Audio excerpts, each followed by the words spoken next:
जो सरबसर है कलाम रब्बी, वो मेरे आका की जिंदगी है, ये सब तुम्हारा करम है आका।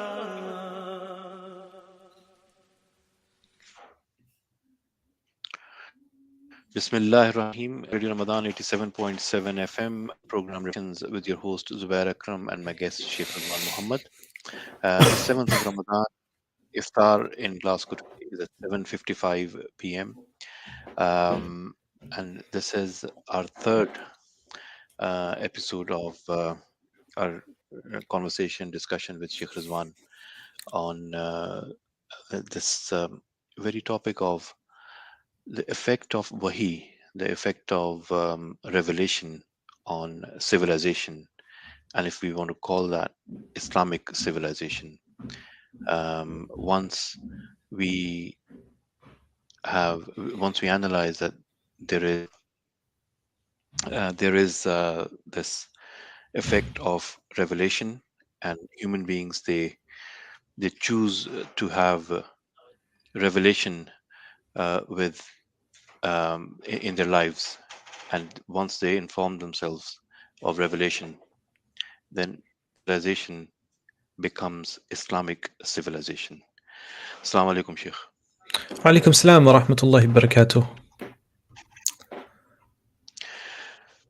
Sheikh, this is what the theme that I've picked up on, and this is what I've tried to summarize of what I understand, which we are trying to understand, that once we have belief in the divine revelation, Quran, and we as human beings choose to shape the way we live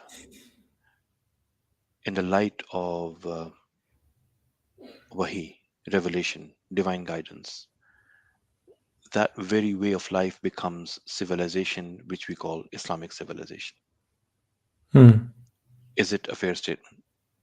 Yeah, I think it's fair. Islam as a revelation given to the Prophet ﷺ in its final form, and the revelation of the Quran as the message itself, the uncreated speech of Allah subhanahu wa ta'ala, informed, I think, every single decision that our ummah made, the wider community made. Everything is informed by, reflections on the Quran. Quran is weaved into our lives to the point that people quote it and reflect upon it, sometimes not knowing that it's the Quran, because it's informed so many aspects of people's lives from the time of the Prophet ﷺ coming.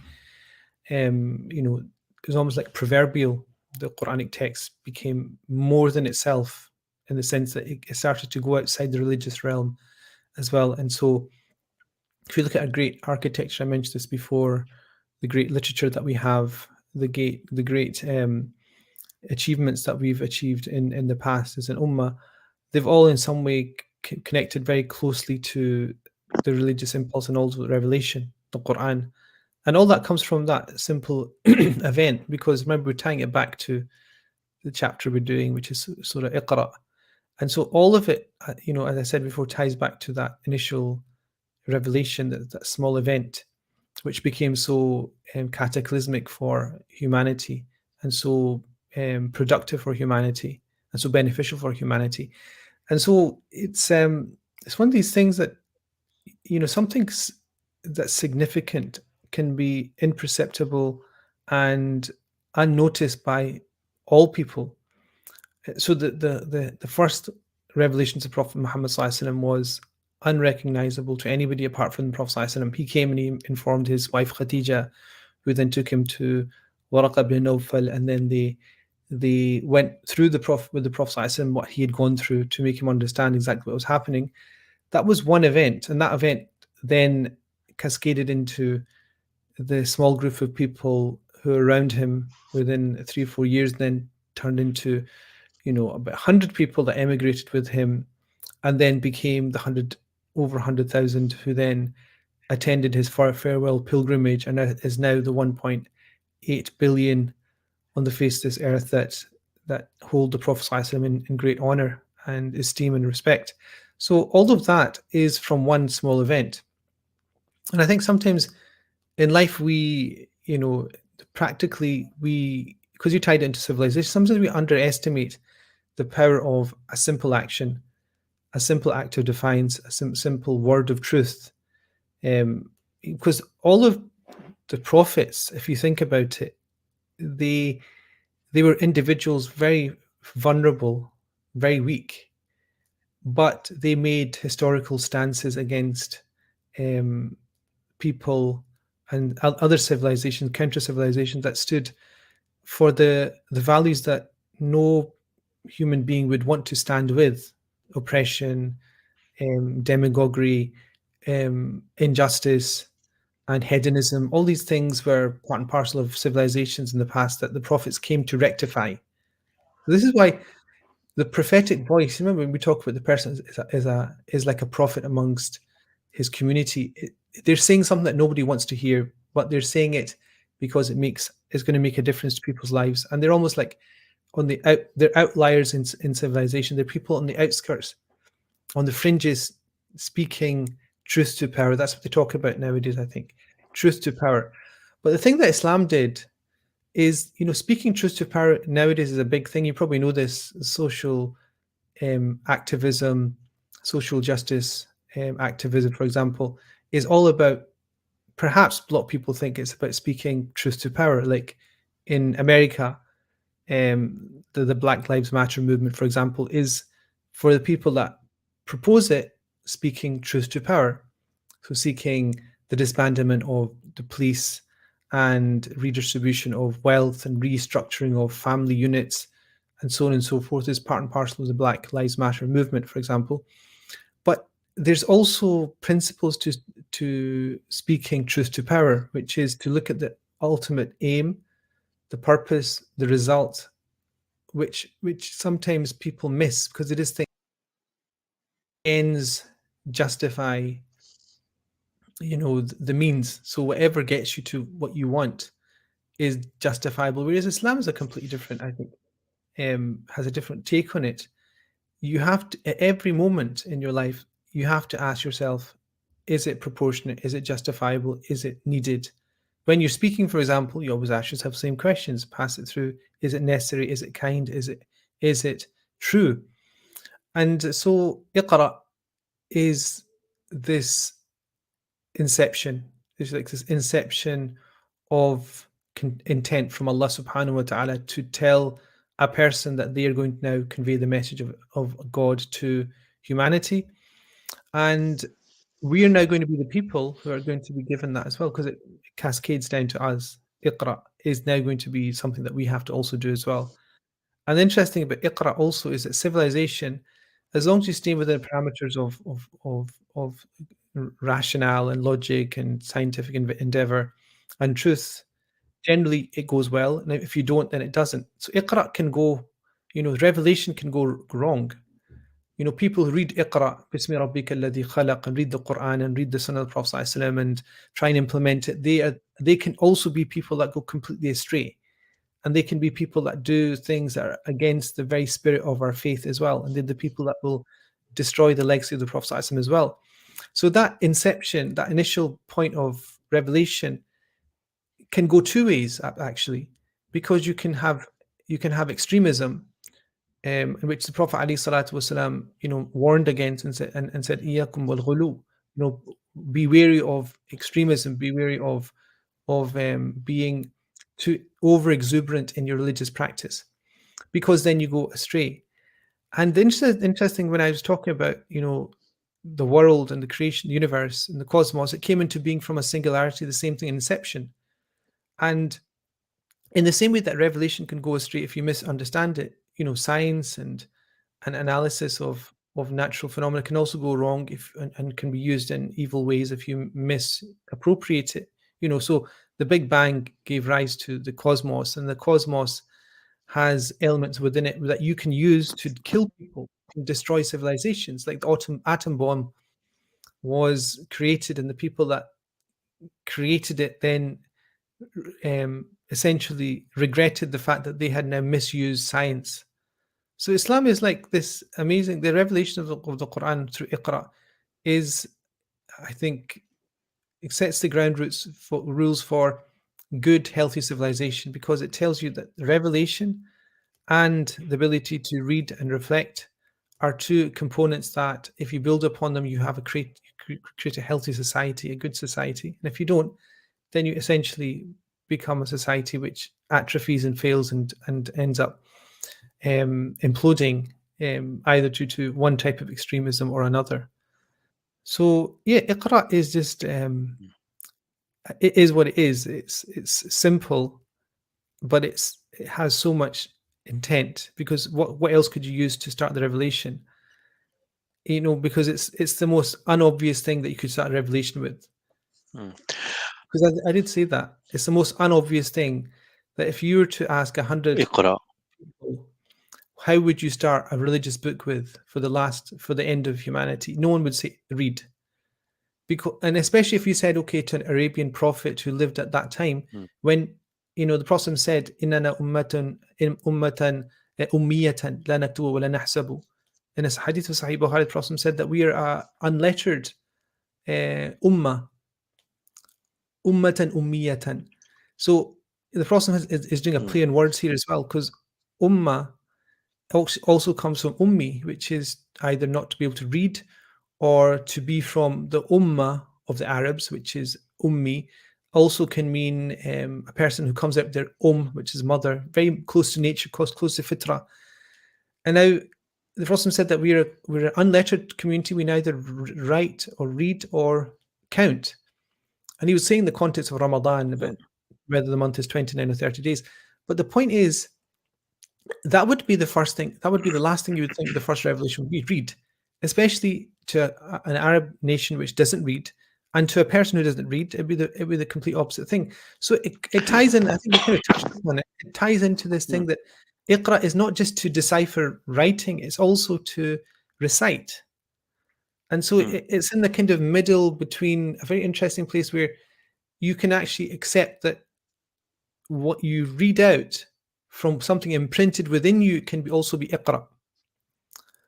So it's almost as if, and it gives an insight. I don't know, many scholars have talked about this, but it gives an insight that the Prophet ﷺ, he was reading from what was placed within his heart, not from something physical. So Imam Suyuti does mention narrations where the Prophet was given a writing on brocade and he read it, but that's considered to be not the most authentic narration. The Prophet just read.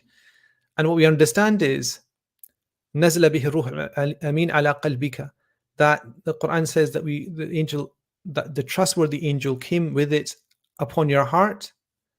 And so the Prophet read it from his heart. We don't know how that happened. So if you think about it, he is, if he's visited by this angel physically, we said last session, and now he's saying, Ma ana biqari, ma ana biqari, ma ana biqari, what should I read? And then all of a sudden, he is saying, Iqra bismi rabbika alladhi khalaq. So where's he reading it from? It's something imprinted within the heart, or the mind, or the consciousness, or the subconscious, wherever it is.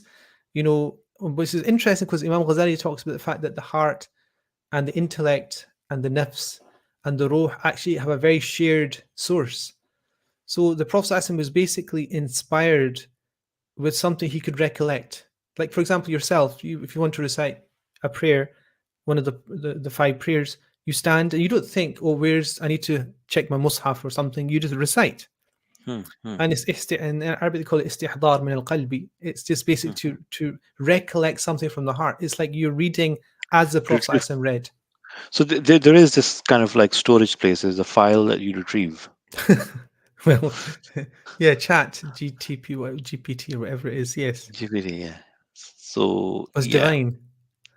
Yes, it's divine. It's embedded, it's etched, and it comes out. It comes out with a trigger. I mean, the thing is, with the Prophet ﷺ, the trigger is revelation, and there's all these narrations about how the Prophet used to receive revelation. He used to come to him, and he would feel the ringing of a what we call a bell, or and even the way that the revelation would come. Sometimes it would come, and weigh upon him to the point that even Aisha radiallahu anha, once she said he received revelation while his head was on her lap, and she felt the heaviness of it, and he was on a camel, and the camel had to crouch because the heaviness of the revelation.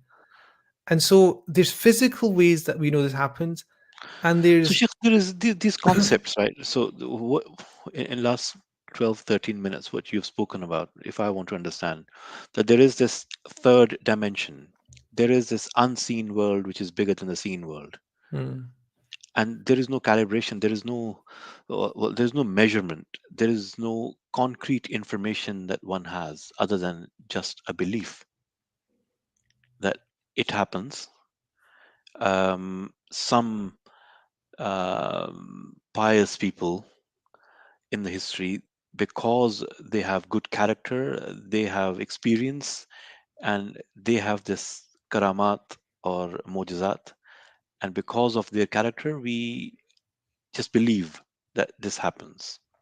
And what you're saying to well, me is kind yes, of. okay, because Keep going. what yeah. So what I'm understanding is that Iqra is not just necessarily a literal meaning.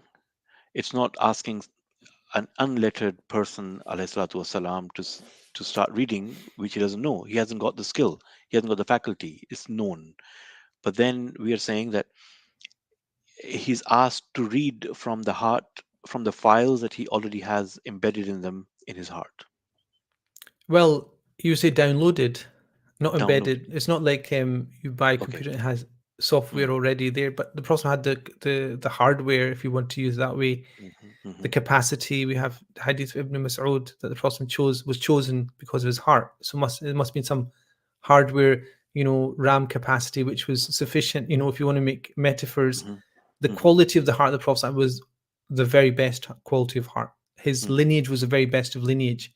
So the Prophet talks about he was chosen from the Sulala of Ibrahim, Bani Kanana, all the way to his own lineage, and his heart was chosen as well in separate narrations.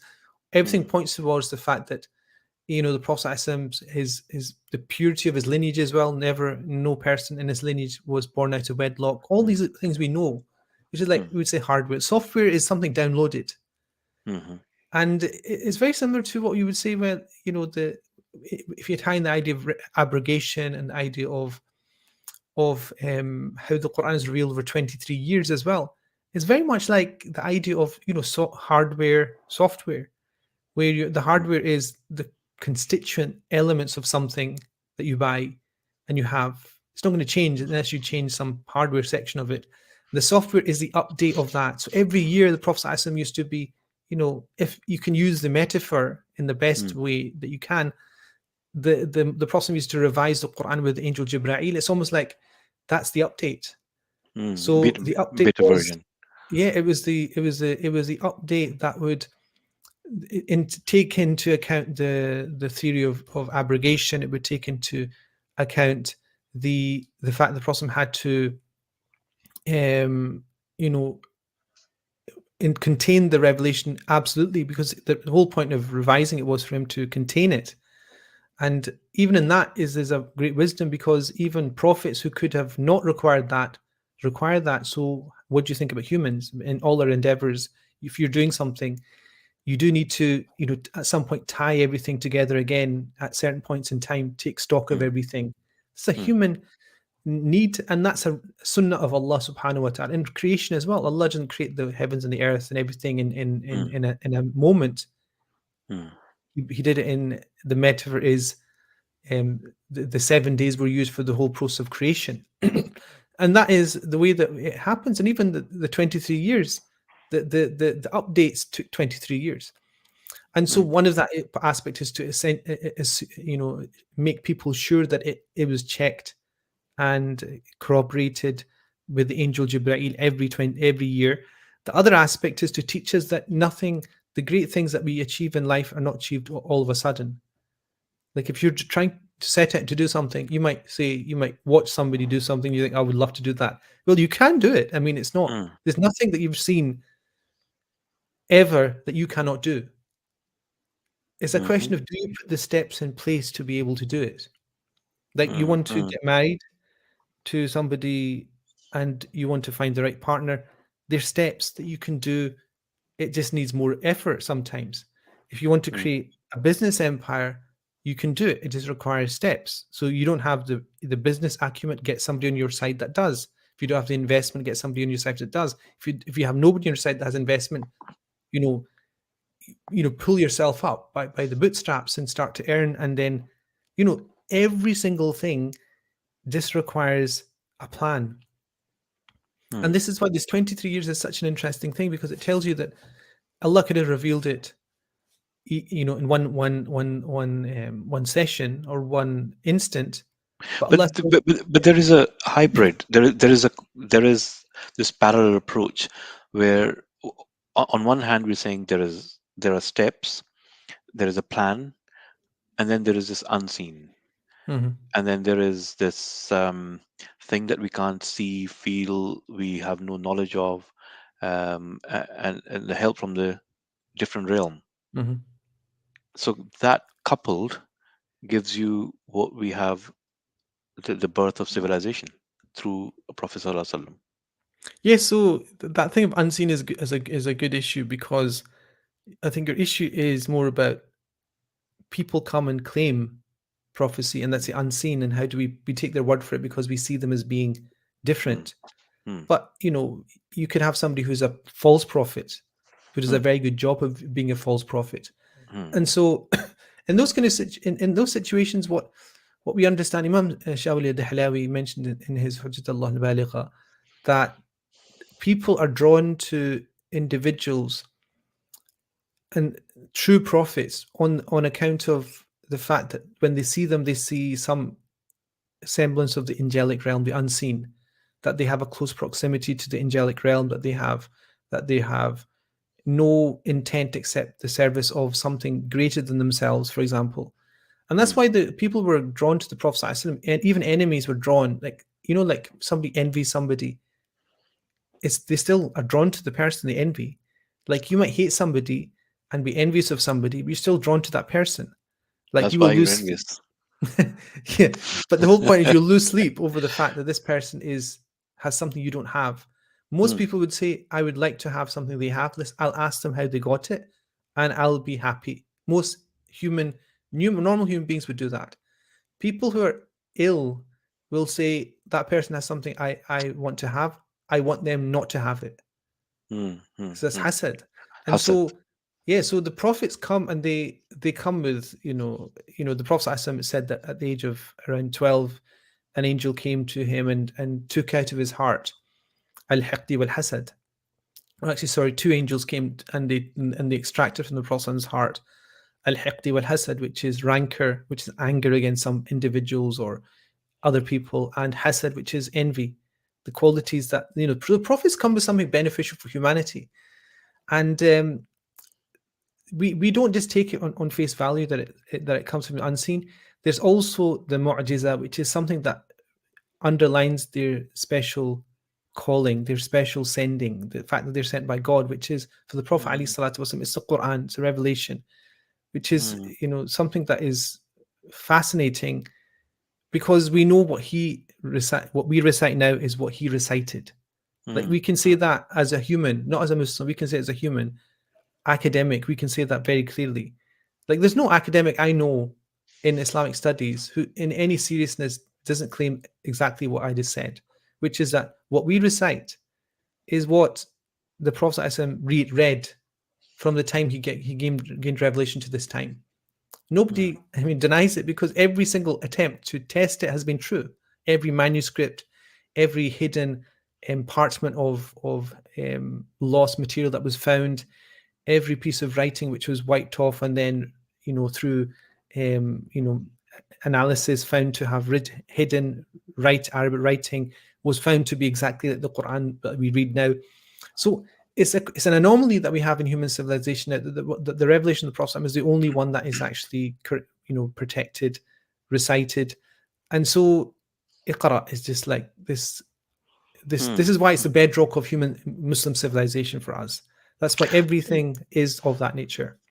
Inshallah, after this ad break, we will listen to the ayahs, the initial 5 ayahs, Surah Alaq, Iqra bismi rabbika alladhi khalaq, followed by some more conversation, more discussion around those 5 ayahs and its relationship with how these ayahs are the start of what we call is Islamic civilization.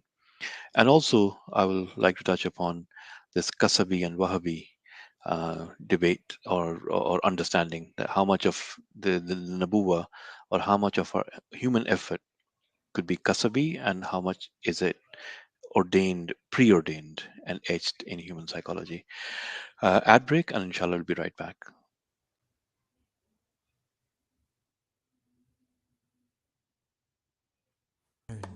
For the soul. Awarded the UK's Best Muslim Charity of the Year, Muslim Global Relief, bringing hope to life for 20 years in over 40 countries around the world. Every water pump you helped to install, every needy person you helped to feed, every orphan child that you sent to school has a powerful impact on people's lives. Let us continue to make change. Make a 100% Zakat donation today. Visit muslimglobalrelief.org. رستے کتنے ہی مشکل کیوں نہ ہو، جب کوئی ساتھ دے تو منزل مل ہی جاتی ہے۔ غزالی ایجوکیشن ٹرسٹ گزشتہ 25 سالوں سے لاکھوں بچوں کو اسکول میں لا چکا ہے۔ آپ کی مدد سے پاکستان آگے بڑھ سکتا ہے، ہر بچہ پڑھ سکتا ہے۔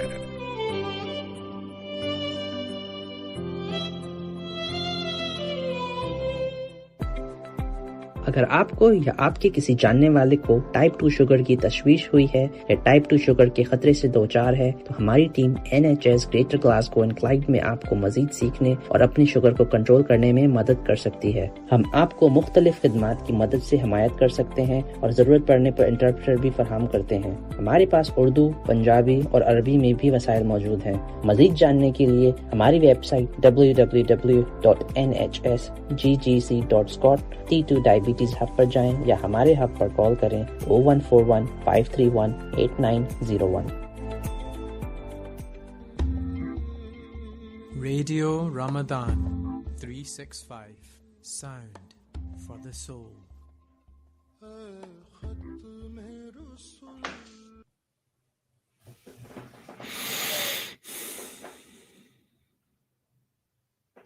الرحمن الرحيم. In the name of Allah, the entirely merciful, the especially merciful. اقرأ باسم ربك الذي خلق. Recite in the name of your Lord who created.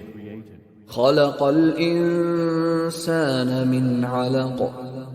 Created man from a clinging substance. اقرأ وربك الأكرم. Recite, and your Lord is the most generous. الذي علم بالقلم. Who taught by the pen. علم الإنسان ما لم يعلم. Taught man that which he knew not. كلا إن الإنسان ليطغى.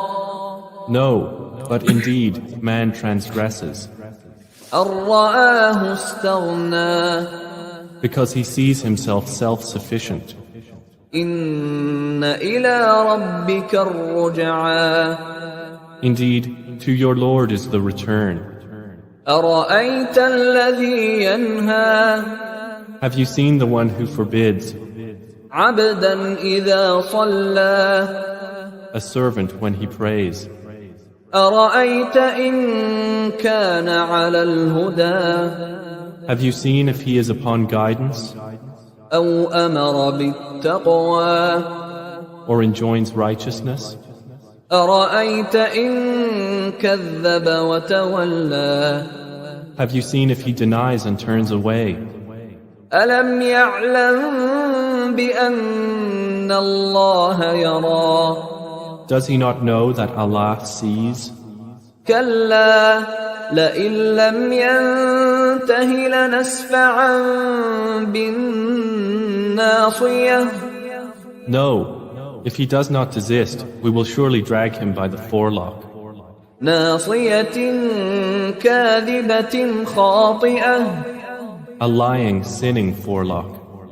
فليدع Nadia Then let him call his associates. سندع الزبانية We will call the angels of hell. كلا لا تطعه واسجد واقترب No, do not obey him, but prostrate and draw near to Allah. Sadaqallahu al-Azim.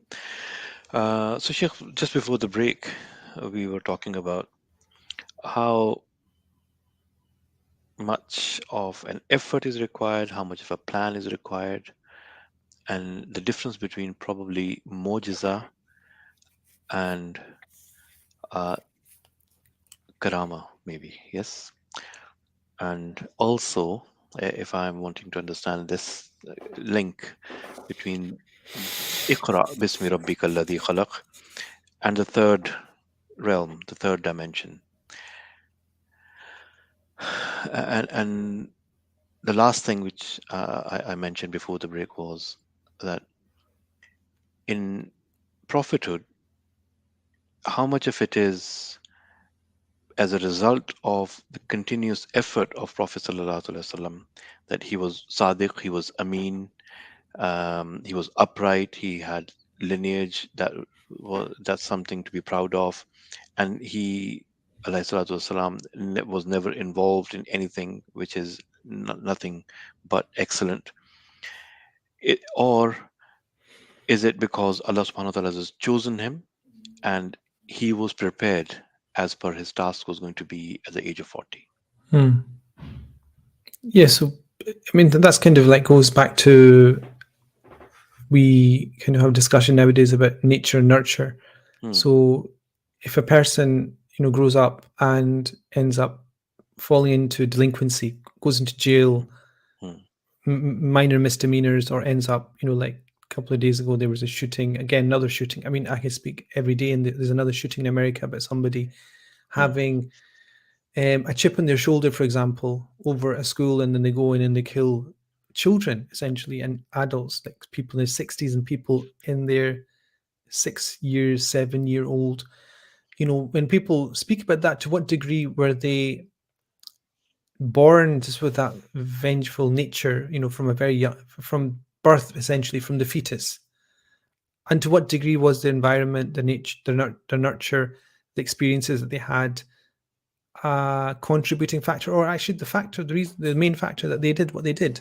Mitigating circumstances, as they say in legal parlance. And with prophecy, it's you could say the same thing, but it's not. So you could say, in nature nurture, we usually say it's part of this and part of that. So that's what the science is.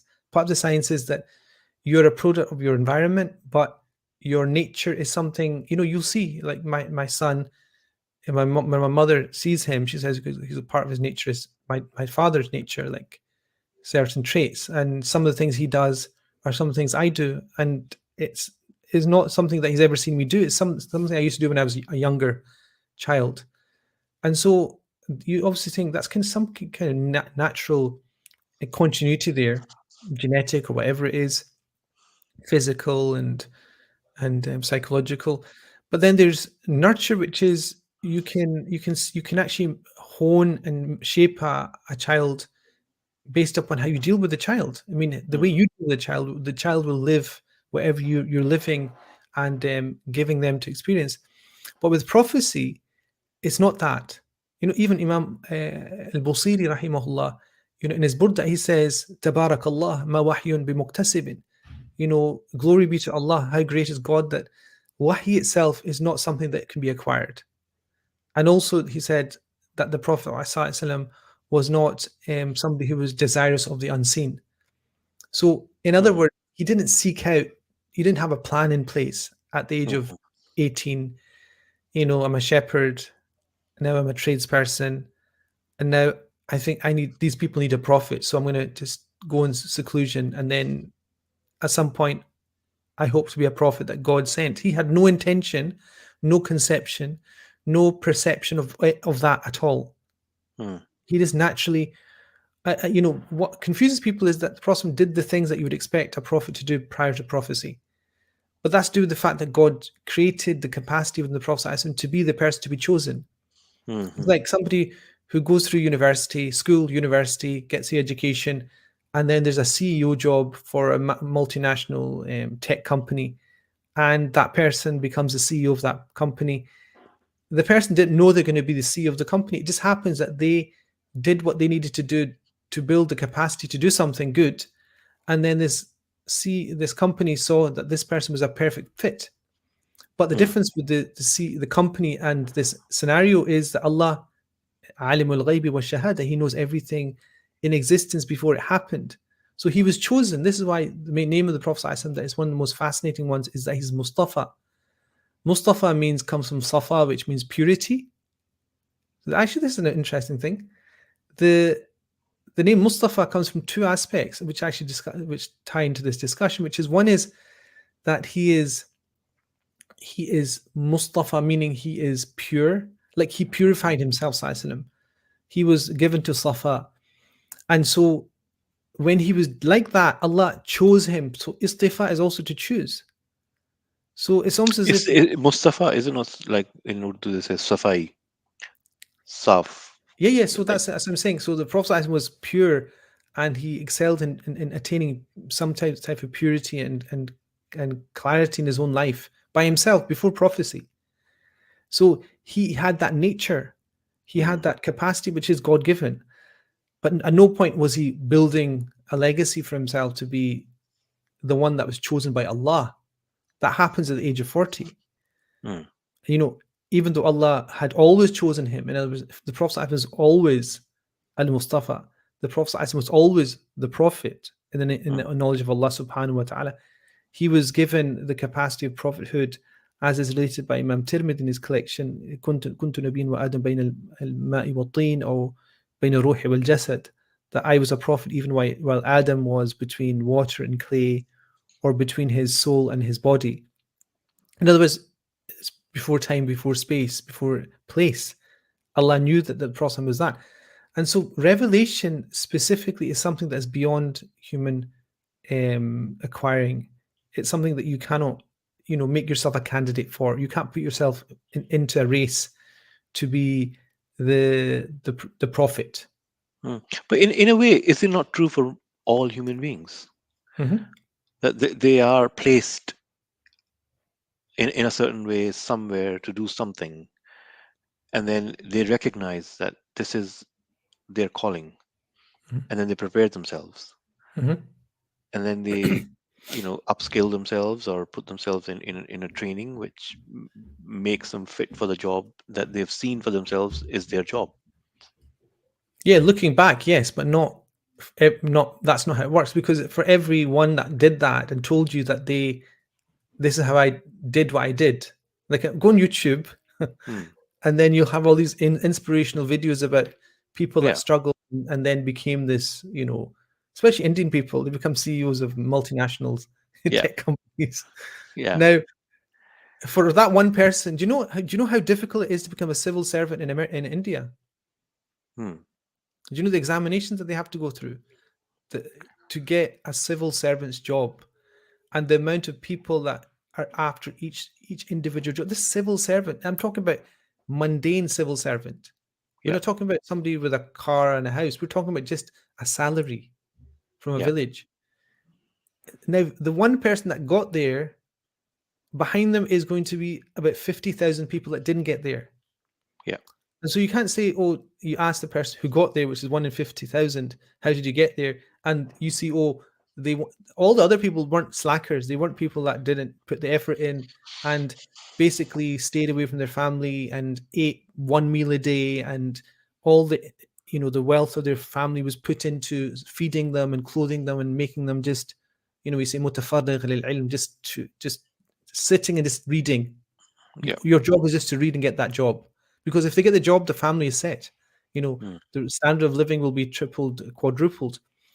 But that's an exception.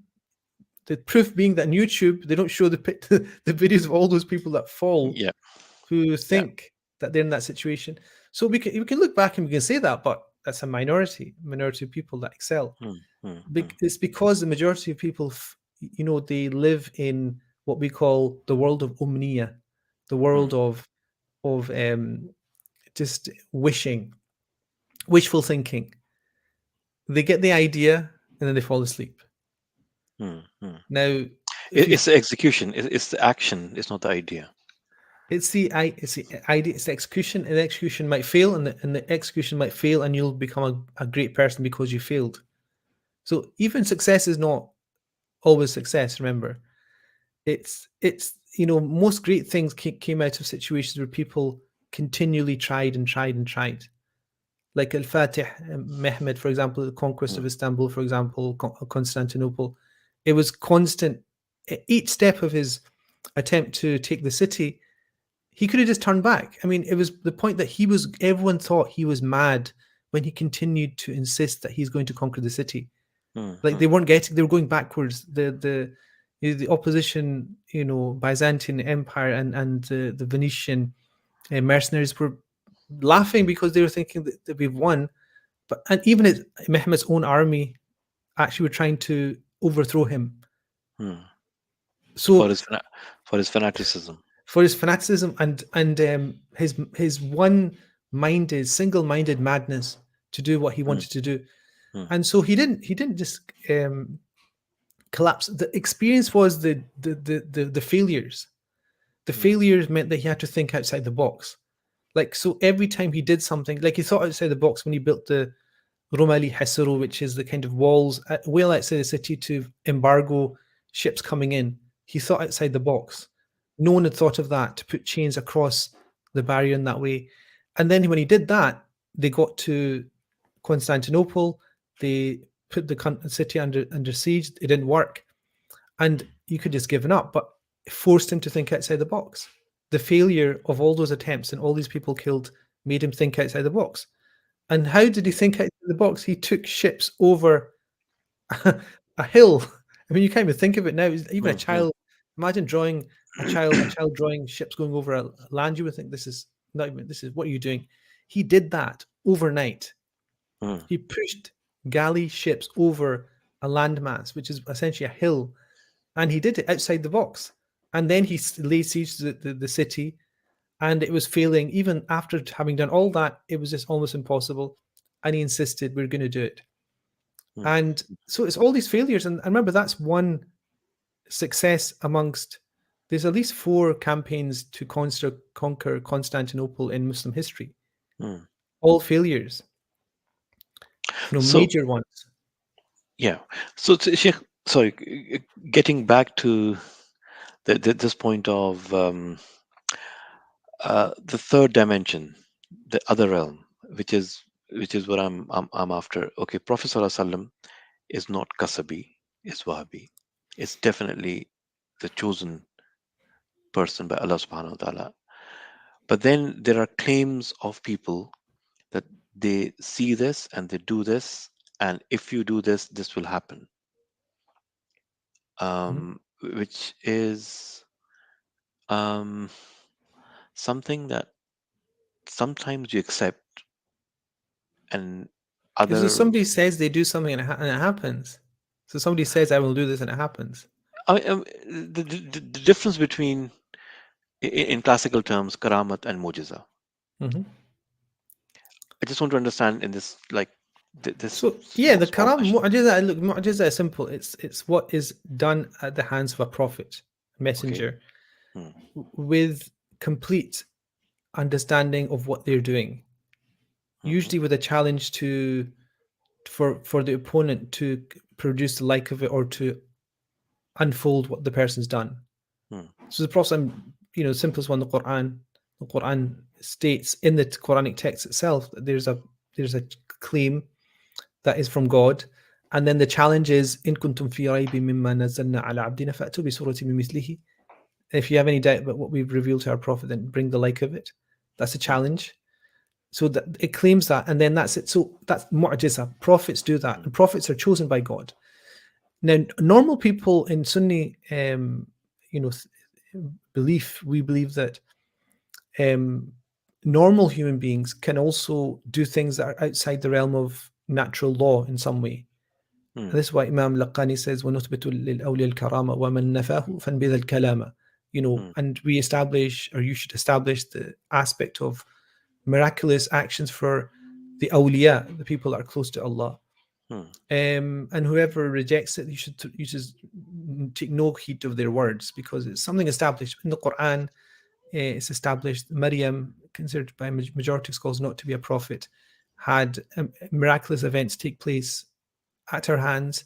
You know, the people around the Prophet Sulaiman alayhi salatu wasalam were able to bring the throne of Sheba. These are all non-prophets. And so we accept that. But the thing about those events is that they're not usually tied with the challenge to bring the like of it.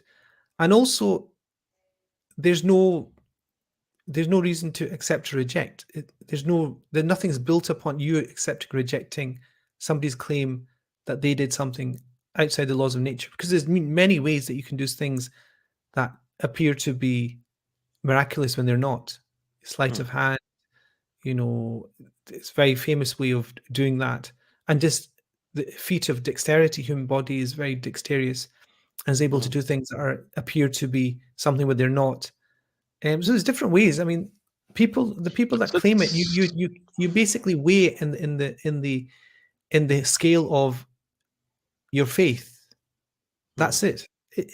A person flies in the air, so what? People can fly. We build things that can fly. Okay, it's against the laws of nature, so what? What's the person bringing that changes the way we understand human nature? What is the person built? Because I mean, that's the thing. The Prophet did the mu'jiza, the miraculous act, and then he changed society, which is more miraculous. You know, but Bashir, the things happen in life which one can't believe they happen with no effort, seemingly, and other things never happen. No much, you know, it doesn't matter how much effort you put in. And then, say for example, Iqbal says, "Ye fezan-e nazar tha, ya maktab ki karamat, sikhaye kisne Ismail ko adab-e farzandi." So that's totally negating the laws of nature. It's not something that he learned something from somewhere. Ismail alayhi salatu wasalam, you know, ye fezan-e nazar tha, ya maktab ki karamat. It wasn't the karamat of a maktab. It wasn't a school, it was a madrasa. You know, it's fezan-e nazar. So somebody had given him this spiritual foresight, yes, to be obedient. So, you know,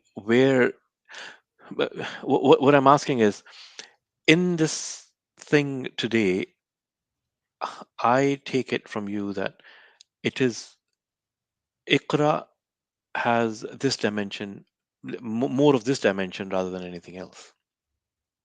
And that also forms a very basic tenet of building of Islamic civilization, or what Iqbal writes his book, Reconstruction of Religious Thought, and he puts a lot of emphasis on this dimension. Yeah, I understand. So, I mean, the Prophet was a prophet chosen, so there was no effort on his part. In terms of normal human beings, we are asked to put effort in, and the Prophet is told to put effort in. You know, to act and to convey and to, you know, to spread and to teach. All these things are obligations. And if you want to achieve something, you have to do the same thing. You have to put in the time, the effort, and fulfill the obligations. But there is this unknown element, let's just say, which you can't assign it to your effort. Like in our own lives, we know that there's certain things that it just falls for somebody and not for somebody else. And so that could be, you know, divine aid. And it could, you know, you want something really badly and it happens, that could be divine aid. Or you want something really badly and it happens, and that could be divine humiliation, because the thing that you get, which you wanted, is probably the worst thing you ever needed. So then you never know until everything, you know, kind of unfolds. So you get the job that you always wanted, you get it, and you fall down. You go down a rabbit's hole of disobedience to Allah, for example. And so that thing that you thought was exactly what you wanted is actually the first step in your downfall. And the opposite, you miss what you really wanted and realize it's the first step of your progression, either material or spiritual or whatever it is. You never know until the last cut, the director's cut, when you stand in front of Allah and you see everything in front of you. Remember, we're just individuals with ability to do things amongst billions of other people that are doing things. And so there's so many radicals. There's so many variables in every single thing that happens on Earth. Like you could design the best computer program or the best educational material.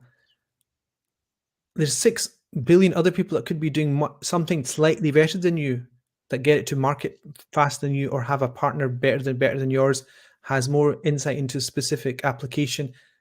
You can't control that. And so you're not asked to look at results, you're asked about your effort. And this is why Islam is an interesting religion, is that you know, the Prophet said that niyatul al-mar'u khayrun min amalihi, that a person's intention is far more potent than their action. And the Prophet said, innamal a'malu binniyati, that actions are by their intention. Actions are not by their results. Because in our society, the way we think now is actions are judged by output, productivity, impact. Like they say, what's the impact of your study? What's the impact of your charity? What's the impact of your YouTube channel? What's the impact? We don't care about impact. We care about intention. No, we don't. It suffices for you to let go of the arrow from the bow. But you don't have. You don't waste your life with efforts which don't amount to anything, which are fruitless. So that's why then you tie it in with this idea that the Prophet ﷺ said that God loves from a person when they do something, they do it perfectly. Perfect can only happen when you do it and it doesn't work. Like for example, my daughter. You can do something perfect, but what if it doesn't it doesn't amount to anything? There's this dua, Allahumma inni as'aluka ilman nafi'an wa amalan mutaqabbalan wa rizqan tayyiban. So you seek amal which is mutaqabbal. You seek knowledge which is useful, beneficial. So the thing I'm saying is, like, when you do something, and when the Prophet said that God loves from a person when they do something, they do it perfectly, you don't know what perfect is until you've done it a number of times and you readjust. Like when you're shooting an arrow, it's not hit the target, you readjust, you take into account the wind, you take into consideration distance and all these things, and you readjust. Itqan comes from readjusting and constantly reassessing. Why do we pray 5 times a day? It's because, you didn't get it last time. The last prayer was 10% khushu', 5% presence, poor. But next time, another chance to perfect, another chance.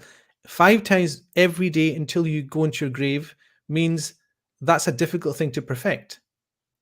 Like if anything on earth that you will do is difficult to perfect, it's going to be prayer in the history of humanity.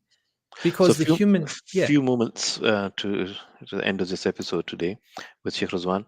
There's a final thing, Sheikh. So surely we choose to do things in our life which will amount to something which are going to be impactful. If there is no impact, we are not responsible because we've done our effort. Is this the correct understanding? Yeah, so we're not.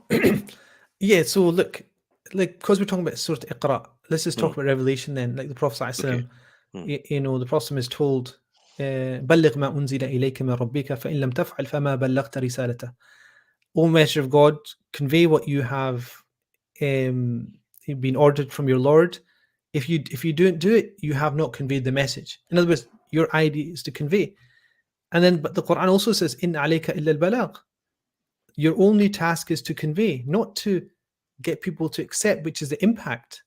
And when the Prophet Ibrahim was told to announce Hajj, وَأَذِّن فِي النَّاسِ بِالْحَجِّ يَأْتُوكَ رِجَالًا وَعَلَى كُلِّ ضَامِرٍ, same thing.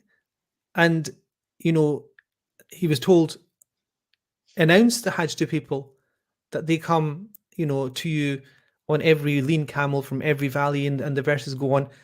The same thing. And it said that Ibrahim said to Allah, "O Messenger, how will they come?" Allah said to him, "Invite people and they will come. Wa alayna al-balagh, we will get people to come." In other words, he was worried about impact. And the Prophet ﷺ was worried about impact. Remember, for a period of his life, early on, he was worried about impact. إِنَّكَ لَا تَهْدِي مَنْ أَحْبَبْتَ وَلَكِنَّ اللَّهَ يَهْدِي مَنْ يَشَاءُ. O Messenger of God, you cannot guide who you love, but rather it's God that guides whoever he wills. In other words, the Prophet is being told, is giving tasalli in Arabic, which is, in Arabic, we'll do the same thing. Tasalli is to be given reassurance and given this sense of tranquility that you just need to press the button. You just need to do this thing with sincerity. You've conveyed it. The impact assessment is God's. Like, the impact assessment essentially in the Day of Judgment is your impact assessment. In Earth, we think, okay, multinational company, or got 1,000 students, or, a good child, or whatever. We go to our grave having all these figures. Impact assessment is something that you really do right at the end.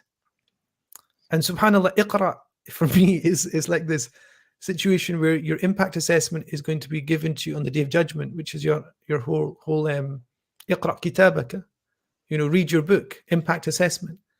And that's something that I think we shouldn't underestimate, because the intention, the constant striving to better that we know from Ramadan, every year it comes round, the prayer comes around 5 times a day, the zakat, we have to clean our wealth every single year. Constant, because we're never going to get to perfection. We're never going to get to the impact that we want. But the reality is God doesn't care about the impact. God cares about how much effort you put in, and then he will weigh your actions on the Day of Judgment. And, people will come with actions, and they're based upon, envy, ostentation, pride, arrogance, and there'll be nothing, no impact. So a lot of that list of things they've done in their lives, the CV that they have, will just be struck off. Were you a mujahid fi sabilillah? No, you weren't. Were you a person who recited the Quran for the sake of God? No, you weren't. Were you an alim that taught for the sake of Allah? No, you were not. No impact in the unseen. Lots of impact on earth, but nothing in the unseen. And so, in Ramadan, one of the beauties of Ramadan fasting is that the Prophet said that every single action of the son of Adam is for them, and God gives reward to them. Illa sawm, except for fasting. Wa ana udzi'u bihi, and I'm the one that will give the reward of it.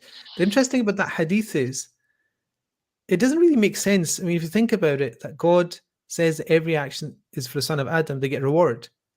So what do they get? The reward's from God, isn't it? It's from God. So what is it different about fasting that Allah says, I will give the reward of it, when is all the rewards coming from God? That 10 or 700 or multiplies, all come from Allah subhanahu wa ta'ala. What it means is you will get something that nobody can get, which is God himself. That you will get the pleasure of Allah subhanahu wa ta'ala. That the fast will be something where, if you do it for the sake of Allah, ana jaza'uhu, I am its reward. It's almost, that's the way that you have to make the ta'wil, which is that I'm the thing that you will get, which is my pleasure, which is rida. It's one of the greatest, it's considered to be the greatest goals that a person can have. With these words, end of today's episode with Sheikh Rizwan Muhammad. Inshallah, we'll be back tomorrow again. 7:55 is iftar today in Glasgow. Up until tomorrow, assalamu alaikum wa rahmatullah. Alaikum salam wa rahmatullah.